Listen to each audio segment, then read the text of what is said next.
Good morning, everybody. I hope you all had a very good half term. Welcome back. Special message from Mr. Craddock. It is week two, everybody. So don't get confused.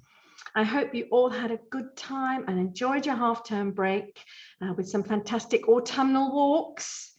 Did you see that tango yesterday? Fantastic, Giovanni and Rose. I'm not going to tell you the score, but it was amazing. Now we start with some photos of the week. Mr. Gibson never lets us down. Here is his medley of fungi, which he took when he was walking, I think, in the Ringwood area. So very beautiful. Thank you for those. And Mrs. Chaplio spotted these when she was out on her walk at St. Catherine's Hill. And I've just noticed that as you come up the school drive on the left-hand side, there's some really fantastic fungi there as well. So keep your eyes peeled at the moment. Now, one of my favorite photos of the week so far is this. This is Noah, Mrs. Stone's grandson, and he was having great fun in the pumpkin patch. I love this photo for so many reasons, not least the fact that he looks so happy hugging those pumpkins. So thank you, Mrs. Stone, for sending that in. And we also have a photograph, Miss Marks in junior school.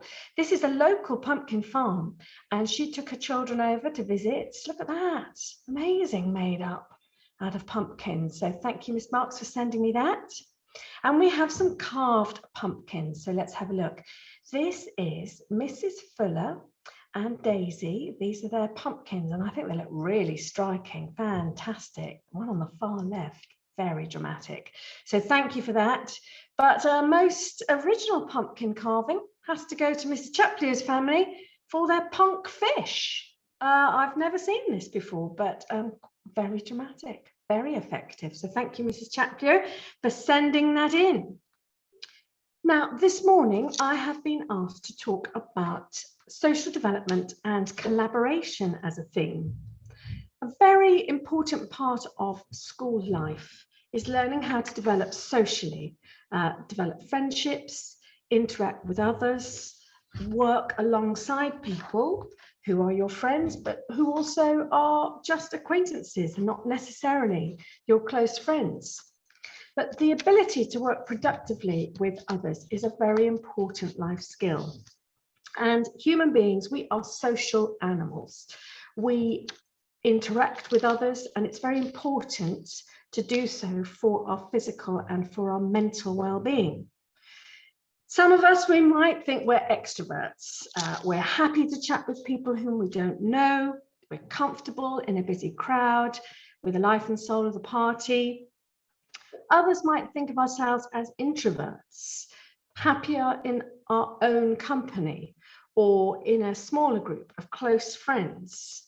But I think the reality is far more complex than that. I think everyone has moments when they're happy to be out with others and socializing, and moments when they just want to withdraw. And interestingly, COVID-19 has had a significant impact on all of our social development and our social interactions. Physically, we have been isolated for long periods of time, whilst working more collaboratively than ever online. Now, some people have loved being at home. Some pupils, some staff, they've really enjoyed being at home with family and with pets, and they found it a refuge, a sort of safety bubble. Others have felt rather cooped up and claustrophobic, and they couldn't wait until they were allowed to meet up again with others outside their close family group. But I think all of us have faced challenges adjusting back into the new normal with ever-changing parameters. And Mr. Jewell published an article in Philosophy Now about this and how the pandemic had impacted on our natural states of interacting with one another. And I think it will take us all a long time to adjust back and get used to how we interact with one another. Some things that used to be absolutely normal might throw us slightly. Getting on a crowded bus or a train, going to the cinema or the theatre. Some of you might have been on a plane for the first time in years over the half term. And currently, with infection rates as they are, we still need to be thinking more than ever about infection control and the impact, the positive impact that things such as social distancing have on us and have on the pandemic. So the point I want to make is that we all need to be able to collaborate with others, and in particular with those with whom we might not have a natural affinity. Now, I know that sometimes teachers put you in groups with people whom you don't know as close friends. So how do you respond to this? You know what I mean. Do you sulk a bit? Do you go quiet? Do you pull back, not really participate? Wish you were with friends, keep looking across the classroom at your friends? Or do you accept that the success of the project will depend upon being able to accept the new work dynamic and the ability to work constructively with someone new? Perhaps you're more effective when you're separated from your friends. Perhaps you have a tendency to giggle or be distracted or chat if your good friends are in the group with you. It takes maturity and it takes a shared sense of purpose to work collaboratively and effectively with others. Now, there's a group of people whom I hope are going to work very well collaboratively this week. Let's have a look. On the 30th of October, the UN Climate Change Conference, so COP26, started in Glasgow, and we have around 120 world leaders meeting, the most ever assembled in the UK, in order to try and push through these very necessary and urgent changes in lifestyle and ways of living and working across the globe to try and limit that global warming to 1.5 degrees. And my hope is that the world leaders who meet will not be stubborn and narrow-minded and dig their heels in and immature, but will realise that the climate situation requires them to put national interests and differences aside and work collaboratively with one another for the greater good. So I hope you're listening, world leaders, and I hope you step up to the challenge now. The time is now to take action, and it's never been more important for people to actually learn to work effectively with one another. Now, at this point, I'm going to hand over to Mrs. Bergen. She has a message for all of senior school about a new trip that she's setting up. Good morning, everybody. Hope you're having a good day. I'm delighted to tell you that I am launching the school senior ski trip today. It goes Easter 2023, so a little bit of time away. We're going to the Aosta Valley in Italy for a week skiing. You do not need to have had any ski experience. You will learn prior to going and also when we're over there. Over the days, you have 5 hours of skiing with a hot lunch in between, and then in the evenings we go out for evening entertainment, which consists of bowling, ice creams, disco, lots of really fun stuff. All you need to do is access the Google form, which will be released today. Your parents need to fill that in for you to be considered on the trip. Just to give you an idea of what the trips are about, we're going to show you a video of the last trip that went away to Aosta Valley. Hope you enjoy it.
So as I said at the beginning, get your Google form in if you would really like to come on the trip. Remember, you do not need to have any ski experience. You can learn on the trip as you go. The trip is open to anybody currently in upper 3 through to lower 6. So anyway, hope you plan to come. It'd be great to see you with us.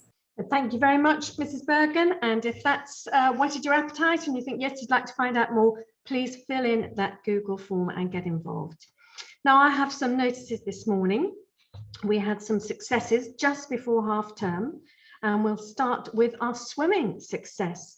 So on Wednesday, the 20th of October at the Southwest Regional Relay Swimming Gala in Millfield, the junior girls were third behind the big swim schools of Millfield and Mount Kelly. And we're hoping that they will qualify for the nationals. The intermediates made the top 10, and the senior girls also did really well, coming 5th and 6th. So a brilliant day of swimming, and can we congratulate our swimmers? Well done, really fantastic achievement, brilliant. And we have some congratulations for our netballers.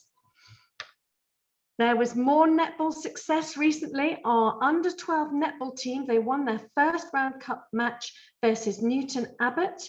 This was a national cup fixture and they won 33-19. So well done, netballers, brilliant. There.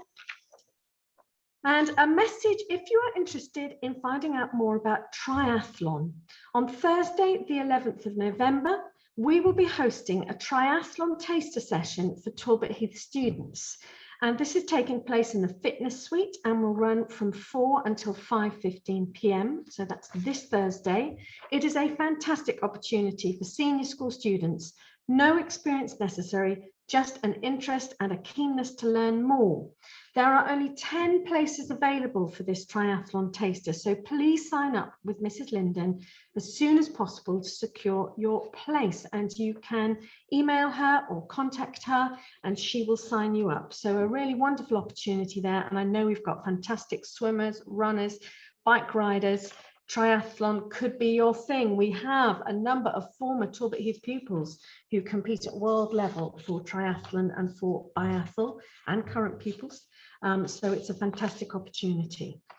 Right, a few reminders, just to remind everybody now that we are asking everyone to wear masks, pupils and staff, in corridors, and also that if you ask to go to the toilet during a lesson, your staff will ask you to leave a phone behind.